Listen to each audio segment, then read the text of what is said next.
everyone, and welcome back to Mind Your Mission, a podcast where we talk about how Christian women can stay on track towards what God says is good in His Word. Today, we are going to be talking all about the what to expect initially postpartum, which is not a one-size-fits-all by any means, and I've only experienced it once, but we're just going to be talking through it since Liz and I are at that point. I am a little over 38 weeks pregnant currently, and Liz, you're just hitting 36. She's off work now. So we are, we're like, we were just talking before the podcast, like the realization it is finally setting in that I can actually like give birth anytime and that Liz is like approaching that point. So it's crazy. We're going to talk about it. But Liz, do you have any other life updates? How have the first few days home been? I feel like I'm more tired than I was when I was working just because I am the type of person where if I have a to-do list, I feel like I have to accomplish everything in one day and it's just not going to happen. So I just need to remind myself to take breaks because I'm like, I'm pretty pregnant and I'm like on my hands and knees, like scrubbing the floor and doing stuff I probably shouldn't be doing. Um, but I, I didn't, whenever I heard about like the nesting, whatever, I don't know if you have that. But I was like, "Oh, it'll be like putting the nursery together, folding clothes." But it's like, no, before I can do that, I need to like make sure every inch of my house is like deep cleaned. So we'll see how much I get through. I'm hoping I have some time, but I just need to remind myself to take breaks because I'll go all day and then I'm like, wow, I'm very, very tired. But it's been nice to be off of work and just have the more freedom. Oh, I can just go get groceries. Like it's just so nice to be able to have time to do that. And Matt got back Wednesday night. So that's been super good. He's leaving again next week, but he'll be back by the time I'm 37 weeks. So, but it's been nice having him home and just being able to like do the laundry for him and make food for him. I feel like it makes his life a lot easier because he never really gets a break. Like he immediately came back from this work trip and then had to go to work the next day and work till like 6 p.m. So he just never really gets a break. So I feel like it's been helpful for me to be home to help out with that too. Yeah, I have a lot I need to do to get ready. And if I don't get it all done, it's fine. It doesn't really need to be done, but it's stuff I want to get done. But it feels like another job. But Yeah. I don't Yeah. know how you're doing it with a toddler. So how are you doing it? Well, I feel like I'm finally settling in a little bit to the stay-at-home mom life. And I feel like first pregnancy, when I stopped working, I had things on my to-do list, I got them done, and then I just kind of sat around. And so this time around, I intentionally have planned a few things on the calendar. Like we have people coming over for dinner this weekend a few times. Like I'll have people over next week. Like I wanted to have things like loosely planned, not things that I had to do, but that were on the calendar, which is good so that I'm not just, sitting around. But also, yeah, it does look different with a toddler. I can't really just sit around all day. I am busy with him. And these last couple nights, as we've had people over, I've been like, wow, like I actually could go into labor tonight. Like, would I be ready? I don't know. Um, and I think that question, like, will I be ready? Am I ready? Is hilarious. As a second time mom, like I just look at it and I'm like, well, and it kinda ties into what we're talking about today. You can only be so ready, I feel like, and yes, there's things I want to do, like, there's my want to do list, but there's not much on my have to do list anymore, and I think it's a balance between, like, holding those things too tightly and having expectations of having everything perfectly lined up and in a row, and actually this kinda goes deep, this is, like, more than just a life update, but last week at church, the pastor was just, asking the question, like, "What do you idolize?" We're going through Exodus right now, and so we are just, like, thinking through, like, what do I idolize? And there's not many, like, physical things that I feel like I idolize too much, but for me, I definitely hold on to having things under control and organized, like, as a way of idolizing. Like, I can't, it's hard to put that into words, but when I have a to-do list and I have a vision of what things could look like when they're completely organized, I really strive for that. But the truth is that especially in motherhood, especially with young kids, there's always more. And in life in general, there's always more that you could add to your list. And there's always more that will be added to your list. And so I've been reflecting this week on like what I can let go of and what's on my list that I like don't actually have to get to and that like it's not actually necessary or helpful or beneficial in any way. And I also have been finding that time in the Word has been hard being home because I just don't have like, I'm not getting up in the morning at a certain time, like, I'm sleeping in until my son wakes up and all this stuff, and I like, during nap time, it's my go time to get things done, and then I realized, like, one afternoon, it was sunny and the porch was just, like, calling my name, and I was like, "I don't have to do things right now, like, I could just go sit with my Bible and read for a second," and that, like, filled my cup so much spiritually and just made me stop and realize, like, that that's gonna be more beneficial than making sure the grout is perfectly scrubbed, like you're talking. So, yeah, it's been I feel like because 'cause I've been off for almost 3 weeks now, and so it's been a learning curve. It's definitely a different I'm glad I have this time to kind of reflect on stay-at-home life before baby comes. Like, it'd be hard to go right from work to, like, 2 under 2 stay-at-home mom life, like, so I'm glad I have this transition time for sure. I don't know how people work up to their due date. I'm like, Yeah, I really don't understand how people do that. yeah, so I'm grateful that we do have jobs right now that allow us to allow other people to fill in where we're not at this time, and, yeah, definitely grateful for that. What have you been reading lately in the Word? I mostly have been doing New Morning Mercies, starting with that just devotional in the morning as something consistent every day, and then I did I have not been up to date with it, but when the Bible recap in October, they got to the New Testament, and so I jumped in with the Bible recap at the New Testament, and I'm very behind. Like I have not done it every day like I wanted to, but I've been reading the Gospels through the Bible recap. So, and I think, like we talked about a few episodes ago, the Gospels are never a bad place to jump into at any point, and it can be applicable to anything in life. Yeah, Yeah, because that's a good note postpartum. I feel like the Psalms is also a good one that you can just, like, yeah, jump into and read when you're kind of not being super consistent. You can kinda jump in and read those. That's what I think I'm gonna read postpartum, but I'm excited to get into today. I have a bunch of questions I wanna ask Erin because truthfully, I have no idea what to expect, and I was kind of, like, waiting to get through work before I started thinking about, like, postpartum and birth, and I'm like, "Oh, I have to give birth." There's also stuff that comes after birth, so I'm excited to just get her wisdom and learn more. It's nice to have friends who have been through it. It makes it a lot less daunting. yeah. And you asking questions is helping me recall how it was the first time and like actually think about it because up until this point, I don't think I have either. I've just been like, oh, I've done it before. I'll figure it out. But it's been good to actually think how it was before. I wanted to first ask you how your relationship with God sort of changed once you became a mom. Like, how did your routines look different, and how did you incorporate Him into your daily life? Yeah, I was actually talking about this with a friend last night. And one thing that she was talking about was just the nervousness of not being able to be as focused in things like a Bible study or at church because you have a newborn or even in your own home with your quiet time and everything. And I thought it was really interesting to reflect on the last 2 years for me because I have seen the fruit of my relationship with God, but I feel like I haven't put in as much work in a sense.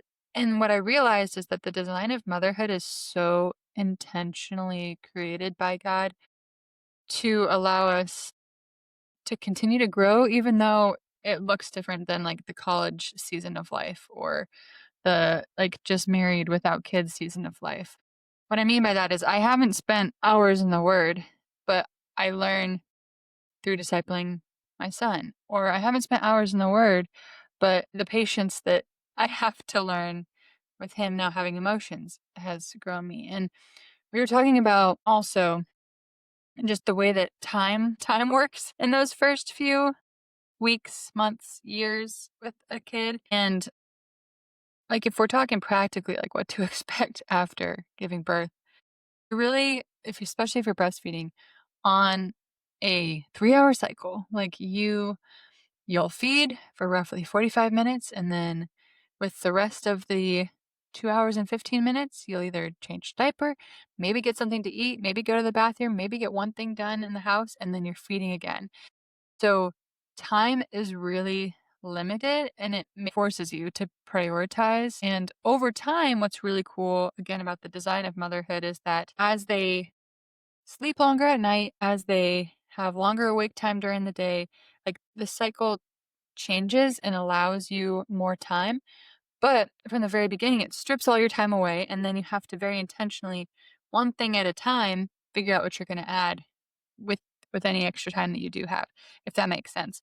So early on, you're like, okay, I have 10 more minutes before I have to feed the baby again, or I'm feeding the baby. Like, what can I do while I feed the baby? And is that going to be reading the word, or is it going to be scrolling on Instagram? Like, you're forced to choose, and then as you get more time, you're also forced to choose, like, okay, I have to get the laundry done instead of waste my time watching TV, or okay, I have to cook for my family. You're just forced to plan ahead. You're forced to utilize that time a lot more wisely. And so, how my relationship with God changed, I know that was the original question. I have learned that through following his design and his creation of childbearing and motherhood, even though I haven't put in the work, through the work that I'm doing and being faithful to towards my son, he has shown up and taught me through that.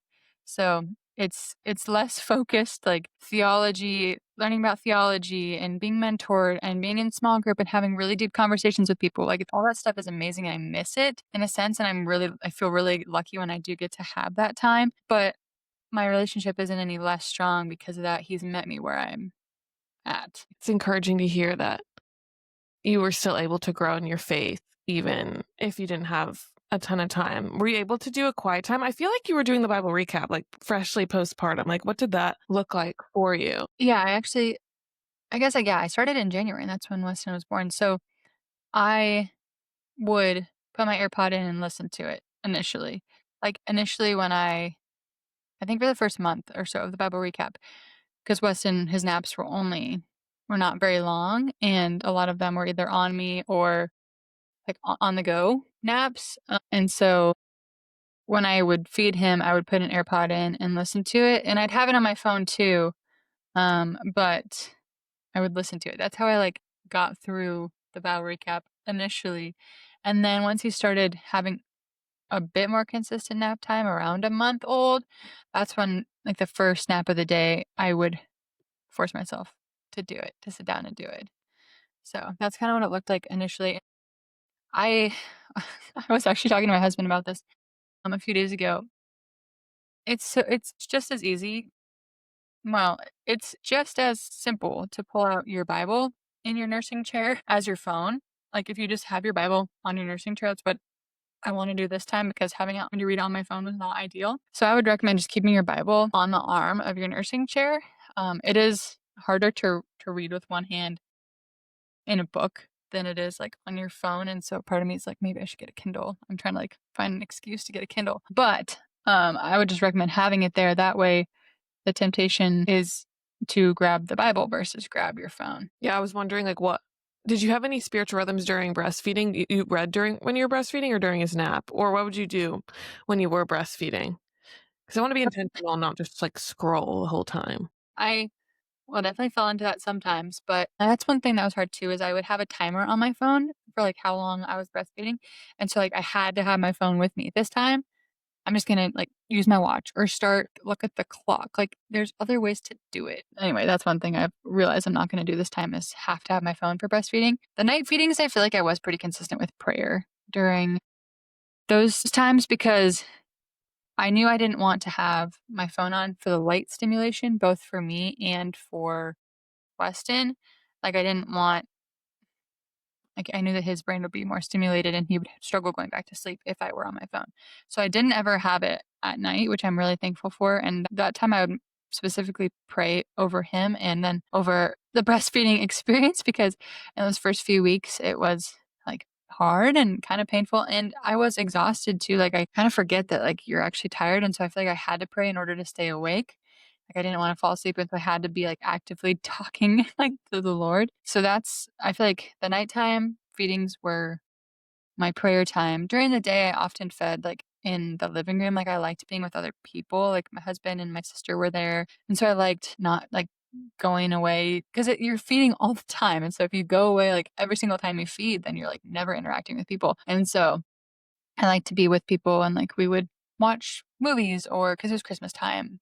It was, like, right after Christmas, I guess. This was a ways after Christmas, but it felt wintertime, like, felt Christmassy, Yeah, and I'm so so excited for the Christmas time. I'm stoked to have a baby before Christmas versus, like, right after Christmas. It's gonna be great. Um, so it felt like we had permission to just, like, chill and be lazy, and so we would just hang out in the living room and watch movies together, and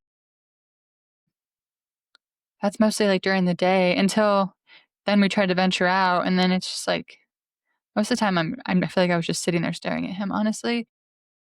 A lot of times sitting there staring at him would turn into, like, gratitude prayer because 'cause you're just, like, looking at him and you're just and oxytocin is produced when you're breastfeeding, and so you're just, like, sitting there and you're just, like, drugged up on happy hormones, and it really helps with the gratitude aspect. When did you first start leaving the house? Because 'Cause I'm like, I don't know what to expect. Do I not leave the house for months? Like, what does that look like? Maybe it's different for each person. I think it's definitely different. Last time, like I said beforehand, we didn't have much planned and weren't doing anything, like, before baby was born, and so once he was born, we were definitely feeling cooped up, and so we were ready to get out. Plus, my family is, like my family definitely loves to like, my parents and my sister definitely love to get out and explore new places, so when they visited, we, like, went to a museum, and we, like, went and walked on the boardwalk. We, like, went and did things, and that was really helpful to have their support in getting out those first few times because it is a new thing to navigate, like the car seat and feeding on the go and diaper changes and all that on the go. This time around, I'm trying to switch it, like, stay busy beforehand and then take at least 2 weeks to be in the house, and that I think getting outside, like, in the backyard or going on walks is an exception, like, I think that that stuff is healthy and good, but I don't wanna be because we literally went to the Nauticus Museum in Norfolk, like, when I was, like, a week or 2 postpartum, and I'm just, like, climbing around the ship with the baby attached to me, I'm like, "What am I doing?" Um, so I don't wanna do that, like, I was thankful that I felt really good postpartum, but I wanna take it a little bit slower, and I think the holidays being right after is a good excuse for that, like, it's like everyone's coming to us for Thanksgiving. So, like, I don't know, things like that are gonna make it easier versus, like, after the holidays, January, everyone's, like, ready to get to their New Year's goals and, like, get moving. I'm like, "Well, it'll be opposite."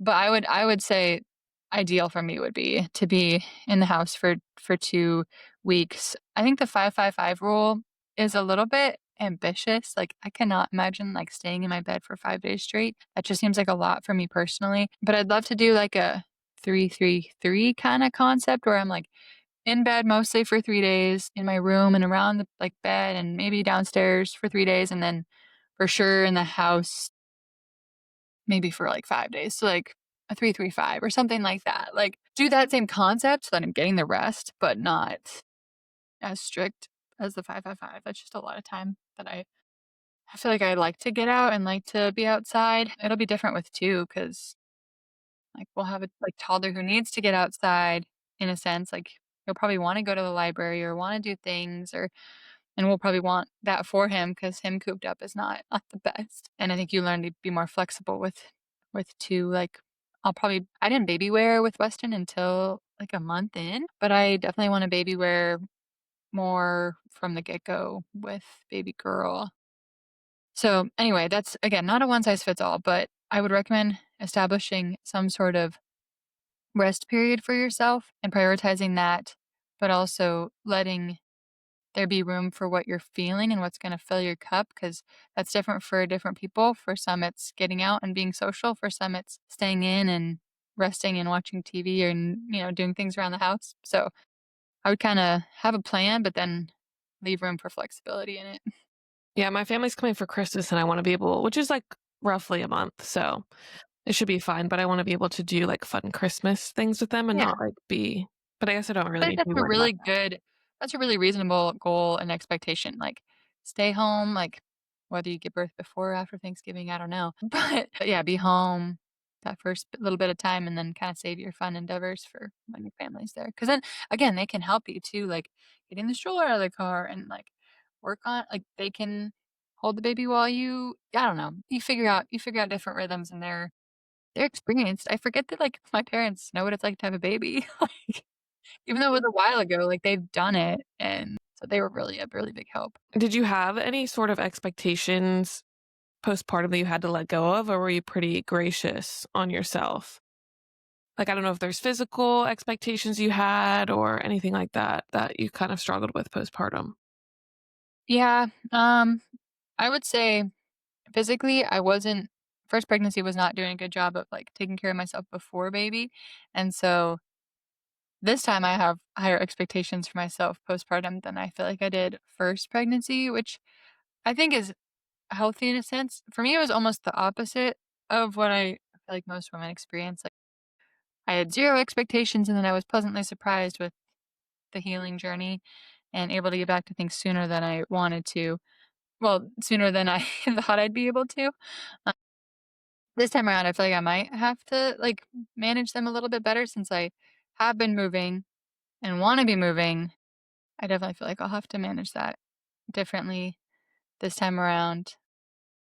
I would say expectations on time is really what I struggled with the most, like, and what me and my husband both had to let go of. Like, I really like having my evenings be predictable and, like, for myself, if that makes sense. Like, I love knowing that at 8 o'clock, whatever, I can do what I want to, read a book, like, have some downtime, 9 o'clock, get ready for bed. Like, I love a slow evening routine and, like, gradually get into bed and then go to bed early. Like, I just love the predictability of an evening routine and not having, like, for sure time ever to myself because I do feel like I recharge alone more so.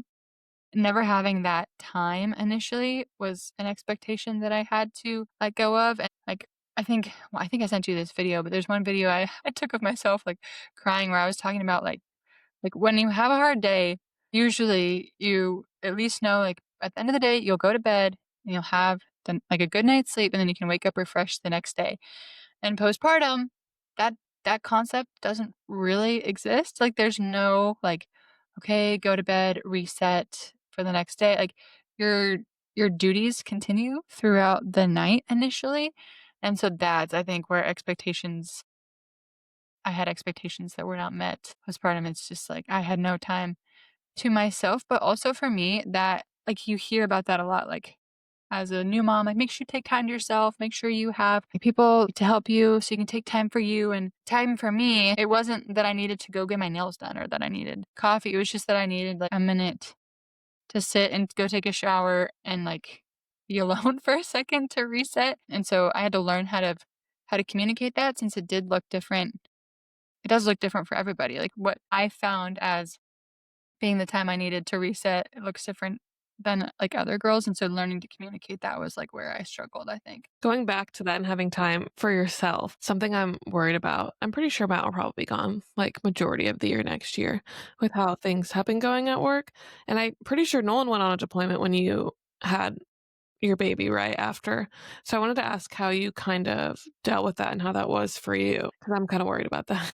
Yeah, I mean, I definitely I feel like my answer is a cop out because I flew home and spent a lot of time with my family, because I knew I needed the support, and I was, like I think being humble and learning to set yourself up for success in that way, like, if you have family and if you have friends who are able to, like, support you and it's not that they took care of Weston for me, it was more so to make sure that I was still doing life in community and that I wasn't isolated to just the baby duties. That was it more than anything, like, the physical responsibility of taking care of a baby is okay, like, we were designed to do that, like, as mothers, we're by design, like, our husbands can help, but we're by design, like, doing a lot of grunt work, I would say, and it's stuff that is actually not it's not, like, that crazy, like, we're just carrying a baby, feeding a baby, putting a baby to sleep. Like, it's hard if, of course, your baby has colic or if there's different issues or sleep regressions. Like, there's moments where it's harder than others, but we're able to handle it. So it's not necessarily like the physical help that you need. It's more so for me, like being around people and having people that I know were aware of my needs. Like, my mom would help me, like, make sure I was eating dinner and eating healthy enough to sustain my milk supply, and my sister we'd go on coffee dates, like, things that would fill my cup that way, so it was less the baby needs and more just my needs, honestly, and so just, again, trying to figure out what you already know your needs are gonna be postpartum, and then, like, being keenly aware of what your needs are postpartum and communicating them early and often is the advice I'd give because they could change, like, what you think you might want or need now, I guess, as far as support from family goes, could change postpartum. And then I would say too, like, because there was a few weeks when I was back in our house in Virginia without Nolan when I'd come back from visiting my family. And at that point, Weston was like 4 or 5 months old. And it is really cool, like I mentioned earlier, just how time progresses. Eventually, you do get into rhythms. And like, there is a light at the end of the tunnel, and, like, even a toddler at a toddler age, they're constantly changing and evolving, and you're having to adapt. But over time, like, things get more predictable, and you get better at your capacity grows, you get better at mothering, you learn your baby more, and so by the end of that time, like, Weston and I feel like he was just my little buddy, like, we did everything together, and I look back at that time, and I look at it fondly even though Nolan was gone, him and I got to spend so much quality time, just the 2 of us, and we got our routines down, and we were really good at getting in the car, going to the coffee shop together, and he'd sleep, and I'd read the Bible, and, like, we had little rhythms, and so you do fall into a routine too, and so just giving yourself time and grace to find that, and having the expectation that you will find that even if you don't have it at that exact moment is helps you keep hope. I think I'm really worried. If I was going back to work, I feel like I'd be less worried, but, like, going back to work, being basically like a single parent worries me because 'cause I'm like, people aren't that understanding. Maybe I'm not giving people the benefit of the doubt, but we'll see. And we also don't have childcare till August, and I go back to work in, like, April. So, the Lord will Right. provide, Yeah. right? Yeah. I'm like, "No, I won't worry about it for now." Yeah. Going back to work is a whole thing in itself, and not ideal, as we've talked about, on this podcast before, but even there, it doesn't feel like it at the time, but God fills in for the areas that we fall short. I'm just very thankful for God's grace because our babies are so flexible. Like they shouldn't have to go without their mothers and shouldn't have to learn how to use a bottle, all these things, but they do. And like there's grace upon grace and Weston still loves me so much and he's still very attached to me at the toddler age even though I do go to work. And so just remember that it will all be okay and that it's temporary. Yeah. I'm not tearing up, it's fine. It's I temporary. know. I get worried about it, but it's only a year we have, maybe less if we get Well, and skilled up. it is really hard. Like Yeah. and that's why my whole life changed when I had a baby and I realized how hard it was. And Mhm. I yeah, and so to ignore that and to suppress that I think is wrong. And so feeling the emotions are good and right. And when you drive away that first day, you will be bawling. You'll be just crying your eyes out and it sucks. But again, it's so cool just the design, like every time you breastfeed, the happy hormone, like even though you're just pumping at work, in your office, or whatever room they have for you, you're thinking about your baby. And like there's physical things that God created innate in us that like bring us closer to them and that bring us back to them and that keep us wanting to come home. And that's why I think like I don't know, I think it's cool that you already feel that longing, even though your son's not even here yet. Like you already feel that longing for him. Like and that's how God designed it to be. Yeah. We'll get through it. We'll get through it Yeah. together. It'll be Yeah. fine. I'm fine. Definitely. But we'll take a turn so I don't get any more emotional than I already am. What is one thing you wish that you did before having a baby to better prepare, and what's one thing you're glad you did? I don't know if you have an answer for that, but Yeah. I don't think that I knew anything about schedules for a baby before giving birth. I spent a lot of time like researching birth itself, but, like, never and we did, like, a baby course, like, how to change a diaper and how to tell if they're sick and, like, basics of, like, taking care of it for a baby, but I don't even know that. I had no idea, like, what to do, like, when we left the hospital, I was like, "What now? Like, what does this look like?" I had no concept of that because I had at that point, didn't have friends who had kids, and I didn't really grow up around babies very much, and so I had no idea, like, what to expect, and the cool thing about that was that I didn't stress because I didn't know it. I didn't have time to stress about it because I just didn't know, and so what we ended up doing is doing the taking care of babies course online when Weston was a newborn, like a week old. We're like, "We need to figure out, like, what a schedule of some sort looks like." Not that you have to have a schedule, but for us, a schedule was gonna be helpful, and so we did that course, I say live. Live, we would watch a video and then implement it that night in the bedroom, and so that was both I think both a blessing and a curse in disguise, like, I wish that I had watched it all a little bit more ahead of time, but I also would have had to rewatch it anyway and remind myself, but I just had no concept of the eat, play, sleep rotation. I had no concept of how long their wake windows should be early on and how much they should be sleeping at night. Like, I had no concept of any of that. So I wish that I had prepared a little bit more in that regard, which I think that you, by nature of having friends with kids, like, already kind of understand that way better than I did. And something I'm glad I did, I am glad that I knew the basics of breastfeeding that I did when it came to supply and demand. Like, I didn't feel the need to pump. Like, I never felt paranoid about breastfeeding because I had done the research about breastfeeding. So that's something I'm glad I did. I need to do the taking care of it. I don't know how to change a diaper. I'm like, I'll figure it out. The diaper? Oh my gosh. I think one question on your list, I think was, I don't know, was it how can your husband help or something? Maybe not. Maybe it's No. something completely different. I My husband changed most diapers early on because I would feed the baby and then hand him right off. Or Wessa would wake up, have a diaper change with Nolan, and then I'd feed the baby. And that was a great system that worked for us. So, and also you figure it out. Plus, I am one, like, of course, I do not enjoy poop all over my at any point in time. However, when it's a baby that came out of you, it's almost like it's your own poop. I know that that does not actually really fully make sense, but I don't find it nearly as gross or weird to, like, change a blowout with my own son as I would, like, cleaning up some random child's poop, I feel like. That makes me feel better because I'm, like, worried about I do not like anything gross. So I'm like, "Am I gonna be able to do this?" But that makes me You feel also have no choice, so you just figure it out. yeah, I'm gonna have to do it, and so I'm sure it'll be fine. I'm sure it'll be fine, but before we close, I wanted to ask, what advice would you give to moms who are about to enter the newborn stage, aka me or anyone else who's for the first time that don't know anything?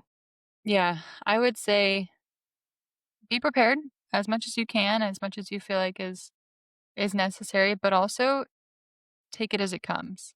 And that's both for the practical side of things, like learning how to change a diaper and learning how to breastfeed and learning their schedule, but it's also for the emotional and spiritual side of things.